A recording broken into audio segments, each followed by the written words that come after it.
ఆకాశదీపం ఒక్క దేవాలయంలోనే కాదు, ఇంట్లో కూడా ఆకాశదీపం వెలిగించవచ్చు. దాని చేత ఎనలేని ప్రయోజనాన్ని పొందవచ్చు అని శాస్త్రవాక్కు.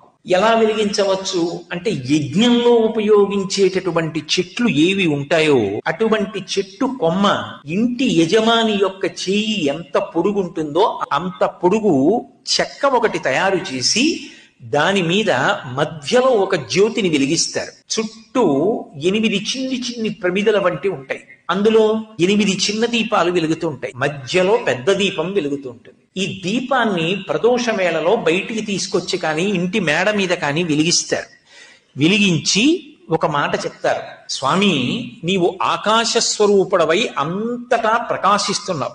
అలా ప్రకాశిస్తున్నటువంటి నీకు ఓ దామోదర, అనంతంగా విష్ణుతత్వంగా వ్యాపించి ఉన్నటువంటి నీకు ఇదిగో నేను ఊగుతున్నట్లుగా ఉన్నటువంటి ఆకాశ దీపం పెడుతున్నాను. 30 రోజుల పాటు ఆకాశ దీపాన్ని ఇంటి ముందు కానీ దేవాలయంలో కానీ వెలిగించినటువంటి వారు ఉత్తరోత్తర జన్మల యందు తత్ఫలితము చేత ఏమీ ఆశించకపోయినా అనంతమైనటువంటి ఐశ్వర్యాన్ని పొందుతారు అని శాస్త్రవాక్కు. ఎందుకంటే దేవతలకు ఒక లక్షణం ఉంటుంది, మనం అడిగామా అడగలేదా అని వారు చూడరు.